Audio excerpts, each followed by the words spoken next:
Yeah, so let's do this without having a look at the screen. Where's my piece of chalk? Yeah. Okay, so what shall we call it this time? I think this is a theorem.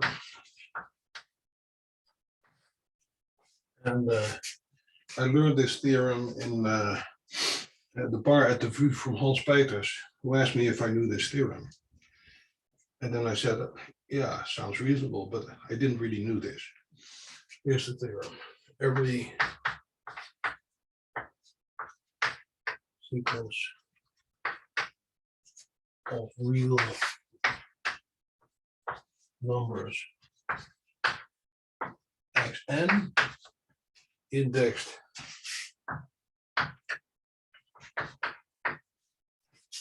by n in n has a monotone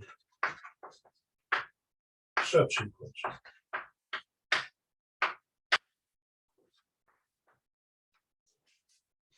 I would say that it's pretty obvious what a subsequence is. So I will not give a definition yet, but it just starts from this sequence indexed by n, and you skip some indices. Now you get a subsequence. Relabeling the elements again that you didn't skip. Yeah, and I remember that I was doing a proof without any paper and pen at hand, and then I wrote it down, and then I showed it to a friend of mine, Thomas, and he didn't like the proof, and he was right. So now I'm going to give you his proof, and this is his proof. But I think he read it somewhere, and okay, so here we introduce a concept of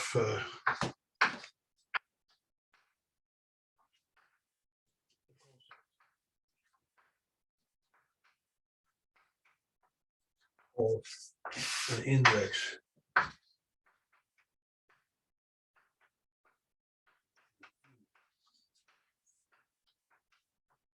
with a nice view. Namely, n is such an index. If n is less, let's say less than xn for all n larger than n.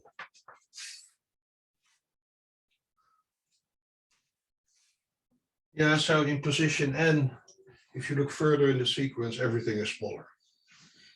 Yeah. Maybe I should call it a scenic index. And we go after the proof, we're going to forget this concept. That's just for the proof. Okay, so now it can be that the sequence only has finitely many of such nice indices. Okay. Or only finitely many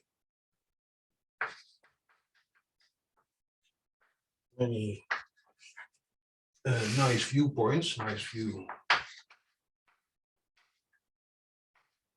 This.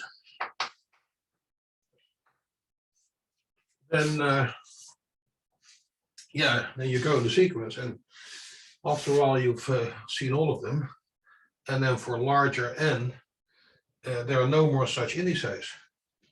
So this is saying that for all n, no, it is saying that is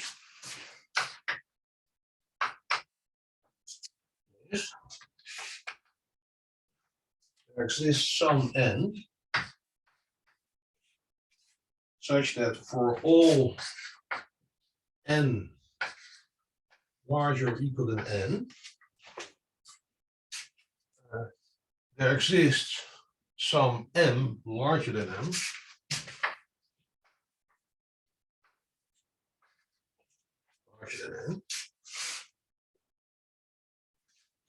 such that this is not true, such that xm is larger or equal than xm.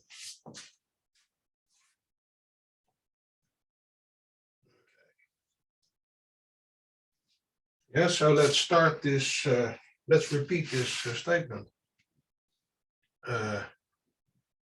Starting with, yeah, so we start with this n, and then I'm going to, this is here for all n larger than n1.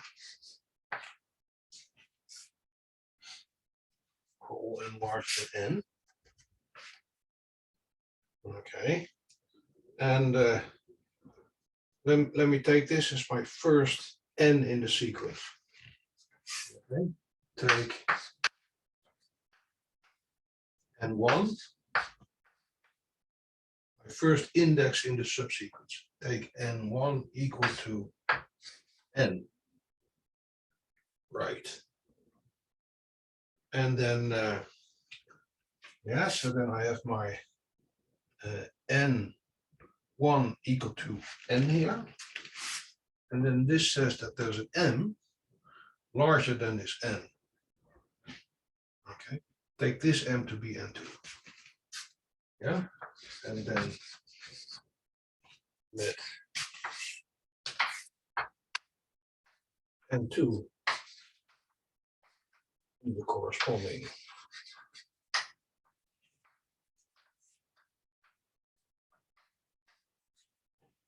corresponding m. Yeah, so that means that xn2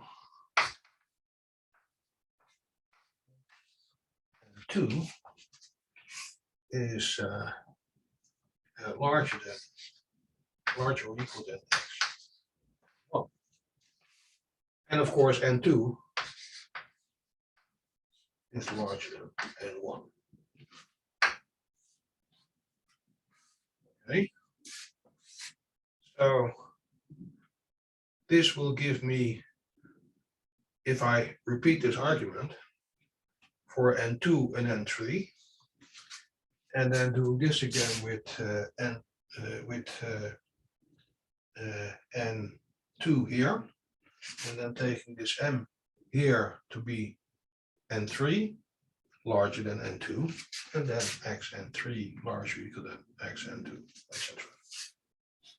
Yeah, so this is a proof of the theorem for the case that there are only finitely many